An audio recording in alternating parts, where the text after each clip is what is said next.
If I could share one tip with you today, in which I believe will take your business to the next level, what would it be? One of the most powerful things that you own is your story. It doesn't matter if you are a business owner. It doesn't matter if you are a content creator. It doesn't matter if you are a speaker. People absolutely love to know about you. If we were all honest, all of us are looking for inspiration. We're all looking for motivation.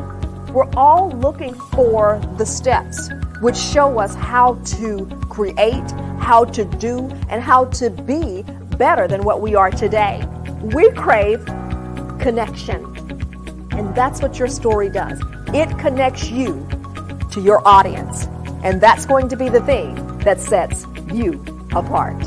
Your marketing is more important than your mastery. What does that mean? You can have the best service. You can have the best product. You can create the most efficient system in the market. But until people really know who you are and know what you do, could it be that it's all in vain? So what am I saying to you? It's okay that you don't start off perfectly right away. Now, of course, you want to make it as excellent as possible when you do come to market. But again, your marketing is more important than your mastery. We all want to be a success. We all need motivation. And at times in our life, we all need inspiration. That's where I come in. I'm a cheerleader of sorts. I like doing it. I like helping people. And I like encouraging them to be their absolute best.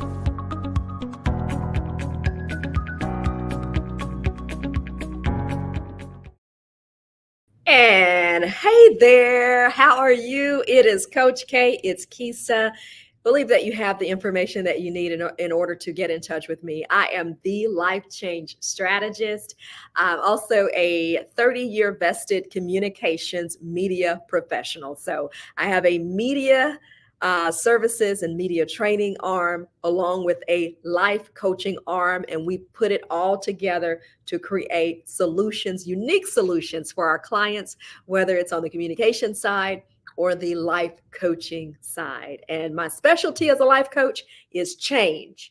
Change is my jam, helping my customers, helping my clients, helping my friends navigate change.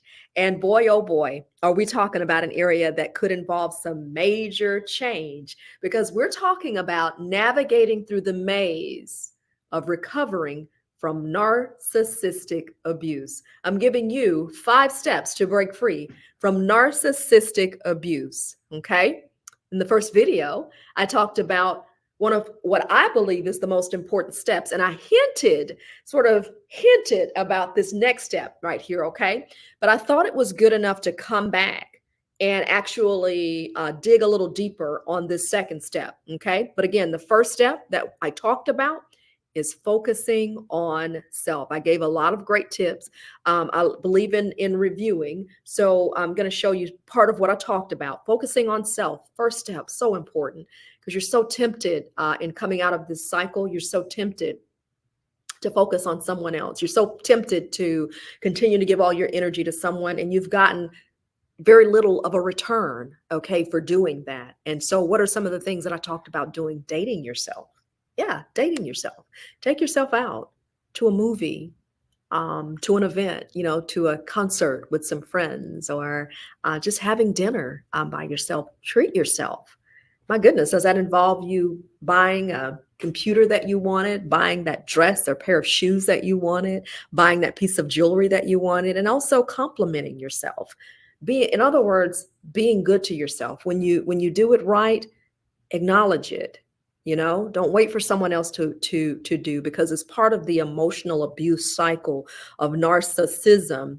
It gains a foothold and gains an empowerment because we're often looking for that person to compliment us. We're often looking for that person to be good to us. We're often looking for that person to do something for us that really we can do in and of ourselves. And when you're good to yourself, when you treat yourself, when you compliment yourself, guess what happens? You start to radiate, you start to glow, you start to look a little bit different. And when you value you, you're teaching other people how to do the same thing. So, as part of you being good to yourself, sometimes in narcissistic abuse relationships, because you don't feel good, you don't look so good. When you don't feel good, let me repeat that. You may not look so good. You may not feel like getting up and dressing and putting your best face forward because you may be exhausted emotionally. It has a tendency when you're not loved properly, it shows. When you're not loved properly, it shows. It comes through in other ways. Have you ever looked at women who just, are married and or who are in a relationship and you're just like, man, they just don't look good. They don't look happy. Well, that's because it shows. Your peace shows. The disgust shows. The torture shows. It comes through. So whatever I believe that we're dealing with on the inside of us here, I believe that it shows that it comes up and it emanates even on our person. I've seen myself, in the past. Excuse me, I keep doing that. I keep swallowing at awkward moments, but I've seen myself in the past. When you're loved properly, you glow. When you are mistreated, you don't. It's just that simple. When you are loved properly, you glow. And when you're mistreated, you don't. So the question that I have for you, even before I get into tip number 2, is, and this is more targeted toward 5 steps to break free from narcissistic abuse and to recover from narcissistic abuse. This is more targeted toward those of you who are in relationships and dating relationships, because in dating relationships, it's a little bit easier for you to break free from these sorts of things as opposed to being married and such. Even if you're engaged, though, you still have an opportunity to deal with this because let me say again with crystal clear certainty, I am not telling you to break up with someone. I'm not telling you to leave your marriage or leave your relationship. That's not what this is about. I'm simply giving you the tips that you need to recognize and the tips that you need to make better decisions as it relates to being involved in a narcissistic relationship. That's all this is about. Giving you the information that you need to make a better decision. That's what this is about. Not telling you to leave anybody, not telling you to go anywhere. That's not my job, okay? But once you know better, I believe you can make better choices. And even if it's just not for the validating reason of, okay, I'm not crazy. Okay, they do have a problem. There's this book out. What does it say? No, you're not crazy. This person is a narcissist. And that's a general whatever, but that's the title of the book because it is crazy making behavior. So Kisa is here to validate how you feel and to say that I certainly understand. I certainly have seen this in my clients that I've coached. I've seen the behavior. I've seen the effect that it has on them. Yes, it is a real thing. Yes, you are legitimately tired. Yes, you are legitimately frustrated. Yes, you are legitimately broken down. And that's why I do it. For those of you who are dealing with depression, for those of you who are dealing with wanting to quit, for those of you who are dealing with self-doubt, from gaslighting, from individuals who that it happened this way, and they continue to try to oppose whatever you bring to the table. You have a recollection of what happened. They have a different recollection. And you have a recollection of this. They have a different recollection. Gaslighting. Look it up. Gaslighting. It's a hallmark of dealing with a narcissist. Crazy making behavior. Well, maybe it is me because, I try to talk to his or her mother, try to talk to their friends, and they all agree with him. They, every time they agree with him. So they just say, so maybe it's me. Okay. Let me give you another tip on narcissism. There is such a thing as flying monkeys. Okay, I was about to say Google it. I'm going to tell you what it is really, really quickly.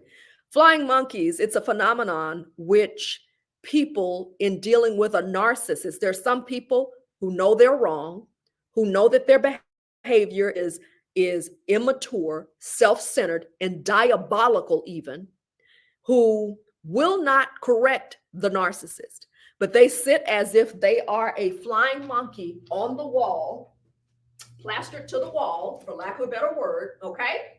They are plastered to the wall, and they will not confront, they will not give the narcissist any constructive criticism. They will not correct. They will stand beside the narcissist come heck or high water.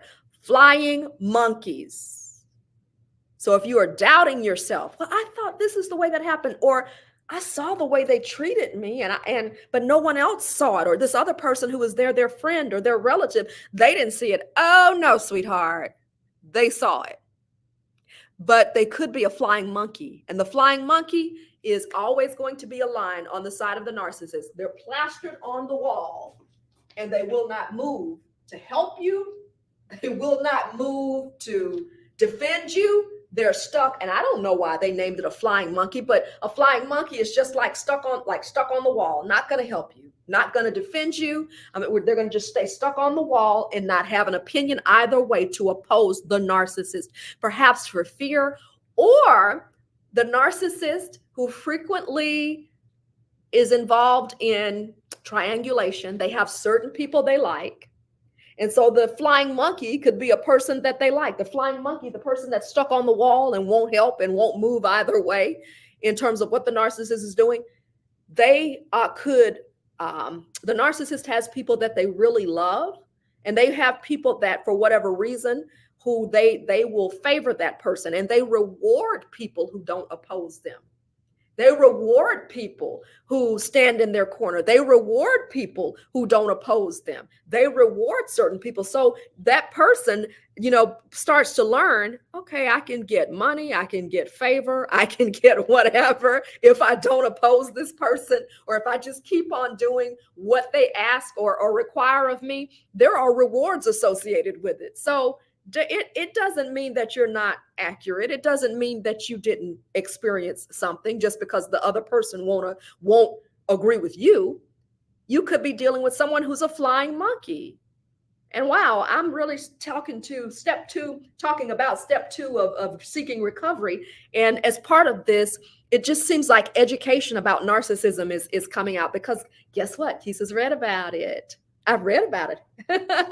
I told you I'm in a co-working space, so I'm speaking to my friends. Hey, friend, you're welcome to come through here. So yes, flying monkeys. So they could be a narcissist still.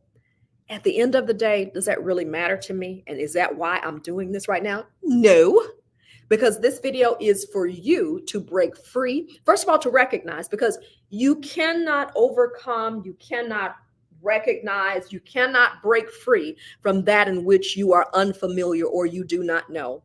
So first of all, I talked about focusing on yourself. Okay, that's the first thing that I focused on in the first video as part of this series. Okay, and I'm typing right now because you all may or may not know this about me, but I absolutely love to kind of play with toys, and I love to kind of what's the word? I love to play with toys. I love to kind of play with gadgets as I teach. It makes the process much more intriguing and much more engaging for me as an instructor to have these tools at my hands. So we're going to get right into it really, really quickly. The first one that we talked about was focusing on self. The second item that I'm going to say, I don't know what you'll think about this, but I'm going to share it because I believe it's important, is seeking therapy in narcissistic abuse, on ways that you recover. Seek therapy.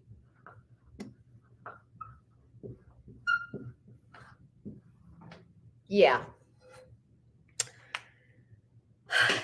Therapy, it can come in the form. I'm not even differentiating between the different types of therapy, whether it is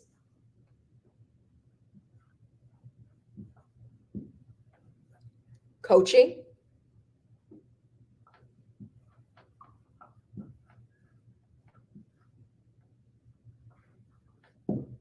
counseling, or any other form. If it's visiting an actual psychologist or such, or psychotherapist. Psychologist. Get my spelling right here. I am an English minor, so I do know a little something about spelling. Psychologist, sorry, Psychologist. So I'm not even differentiating between whether you visit a therapist, go get coaching, get counseling, visit a psychologist. I'm not differentiating. But what I do know is it's a complicated maze of events. It's a complicated maze of things. It's a complicated maze of situations. It's just complicated with all of the different layers that are involved in dealing with narcissistic abuse. Now, you're absolutely free to seek or not seek counseling or therapy as you may. It's absolutely your choice. I'm just trying to get the light off of that, but we're going to just have to deal with that today. We're gonna use that as our guiding star, okay, to get some light, because this is going to be our symbol of there is a light at the end of the tunnel. That's what I want you to understand today. There is a light at the end of the tunnel. There is a light. And I'm being so serious. I'm being so serious about it, because it can plunge you into a deep, dark place when you don't understand what you're dealing with and you don't understand the nature of narcissism. So, as part of step 2, I encourage you to seek therapy. What does that involve, Kisa? Because too many layers have been infiltrated by abuse. And I'm reading some notes that I sort of wrote out as I created this teaching series for you. You cannot work through it alone. If you think about it, if you could have worked through this alone, you would have. You wouldn't be this deep in, or you wouldn't have suffered the things that you've suffered to this point. If you could do it by yourself, you would have. Okay?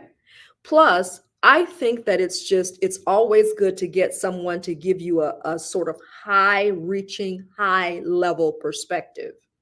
You're not going to move forward by blaming yourself. You're not going to move forward by blaming someone else in this cycle.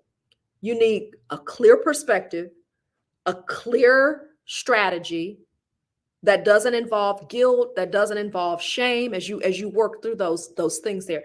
I can assure you that there's some guilt that you're going to deal with, because that's how the narcissist holds their control. I can assure you that you're going to deal with some shame, because that's part of the reason the narcissist holds their control. You're ashamed. I don't want people to know that this is what I've dealt with. I don't want people to know that I've been abused. And although they not most often, let me correct that.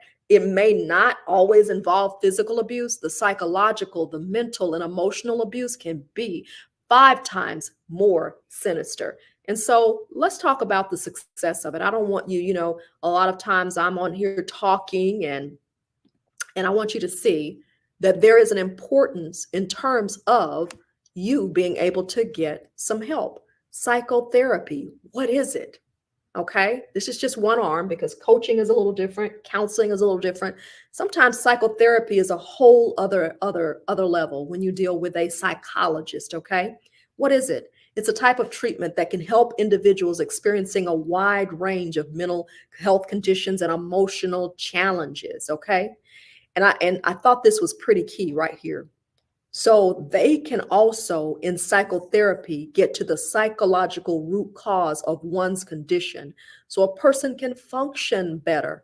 Isn't that what we all want to deal with? Conditions that can be helped by psychotherapy include coping with stressful life events, the impact of trauma, medical illness, or loss. Okay? And let me tell you, whether you recognize it or not, whether you want to see it or not, whether you want to believe it or not, when you are in a relationship with a narcissist, you are dealing with some trauma. Okay, and this is a good time to say this as well. Am I saying in therapy you've got to drag that person there and they have to be there with you for it to be effective? Absolutely not. Absolutely not. The narcissist does not have to be present with you for this to be effective, because what you want to first do, you want to get a handle on your emotions. You want to understand, because I mentioned that in reading that, it mentioned trauma. And one of the things that a person who's looking from the outside in can help you do is see patterns in your life. Because here's the deal. If if you are in this relationship with this person, you need to go back. It's like an onion, and you peel back the layers of the onion, okay? You peel back all those layers. Because my question would be that some of the things I would think about asking you in a coaching session, like, have you ever been attracted to this type before? Number one. What made this person attractive? Number two. Number three, in recognizing that this person is not highest and best for you, what keeps you hanging in there? Questions like that, in which you're peeling back the onion. And honestly, you need to have someone to have that gut-wrenching, honest conversation with you. No shame, just working through a process of getting your healing. Step number two, seek therapy. Does it have to include your partner? Absolutely not. Can it include your partner? Absolutely so. But maybe even you want to take this approach. Seek therapy and counseling for yourself first. So you're not in a situation where you have to defend, where you have to be unclear about what you're dealing with. Or you can seek therapy or counseling for yourself alongside getting counseling with your significant other or your spouse. And I always, as a caveat, have to issue this. Kisa's not telling you to get a divorce. Kisa's not telling you to break off your relationship. But I want you to understand that if you are in a relationship with a narcissist, there will be collateral damage to your emotions. It could escalate physically, preferably not, but it could. Because at the hallmark of every narcissistic relationship is control. And often, if you are in a relationship with a narcissist, you have given up a lot of your control, most often, because in gaining narcissistic supply, it's a little bit too dicey to deal with someone who's going to challenge them. So they often deal with people who are going to acquiesce or give over to their desires. That's most attractive. They don't want the hassle. Okay. And that's why they're so often securing multiple sources of supply. That's why they're so often cheaters, because they honestly get bored. And if you go back to the first series that I taught, you can look at it on this social media site, on my page. I talk about the 4 stages. I talk about how they love bomb you initially, and then how they start to devalue you, then reject you, and eventually they discard you or they get rid of you. And in some relationships with narcissists, that people go through that cycle over and over again, because the discard doesn't have to mean that they're going to get rid of you. It just may mean for the time being, they can't focus on you because their love, their affection, their attention is somewhere else. But they're going to keep you, because eventually the cycle goes, and the way it goes is the person, their current source of supply, the current person they're cheating with, let's just say it that way, they're going to find out who they are, number one. And number two, they get bored. They get bored because, when you're living a life where it's all about you and all about your interests, that's boring after a while. I mean, really? I mean, they never, we're not entering into this, but the narcissist mind, we're not entering into this to be a blessing to someone. I need my needs met. So, okay, you've met the needs. Okay, great. But, eventually that person's going to have some needs. That new supply is going to have some needs. And that's when they fall out with them, and they can cut them quick. But if they've made a decision to be in a relationship with you, you may be the main source. You may be the most stable source, or just the person who's just easiest. And they know they can always come back to you, but a discard is coming. You have to not only understand that, but you've got to unravel all of that, sweethearts. You've got to unravel all of that. And it can be traumatic to your emotions, to your psyche. Have you cut off your friends? Are you still engaging in life? Because chances are, if you're still engaging in life and still dealing with the people who love you, they'll recognize that you're dealing with something going on. They'll recognize it. Okay. And they're going to call you out on it. Okay. They're going to say, I just noticed you're not yourself. You're not dressing the way you're not doing. They're going to call you out on it. Okay. And it's not always the devil that's making people do that. It's not always them hating. There are people, we have different people in our lives. We have clarifiers, we have comforters, and we have confronters in our lives. People who confront you and say, that's bull. I call it. I'm calling bull. or malarkey or whatever it is that you want to call. I'm going to call that. That's not right. We have people in our lives who do that. It's not always the devil. And chances are, if you are with someone you love, a loved one has already seen what's going on and they've called it out. You just may not be accepting it. Step number 2, that's important in this process, just talking you through this, okay? Letting you know Kisa understands. Not here to judge you. I understand. Get you some counsel. Do it with your partner or by yourself. The most important thing is talk to someone else who can give you some strategies on how to get out of this relationship. Or let me rephrase that, not get out. Get out if you need to, but how to manage the relationship. And most importantly, you get healing. I'm at KisaSharp.com/life-coaching. I will talk to you soon. And I pray that this has been something that has helped you and put some information in your hands so you will understand the sinister level of abuse that being in a narcissistic relationship can evolve into. It is abuse. And we're going to call a spade a spade. You're not just dealing with a narcissist. You're not just in a narcissistic relationship. Oh, it's abuse. It's abuse. And in some cases, it escalates to physical abuse. But all too often, it definitely hovers in that emotional and psychological abuse area. And if you don't want to take my word for it, look up the devastating effects of it. And in fact, I'll give you another homework example this time. Study up on psychological abuse, study up on emotional abuse, and take a look at the effects of it. Take a look at the effects of it. You don't think it's a big deal. No, it's sinister. You know, the parent who had a child and they told the child, you'll never be nothing. You're just going to be like your dad. He didn't amount to anything and you aren't too. And you don't think that has an impact on the child? Yeah, that's why we see some people in our community who are not doing and not excelling in the way they thought. Why? Because they've been abused psychologically, mentally, emotionally. It is serious, but recovery is possible. That's my word to you. Call me or text me, KisaSharp.com/life-coaching. If not me, find you someone who can help you recover because it is possible from narcissistic abuse. That's all for now. We're going to see you with the next tip on recovering from narcissistic abuse.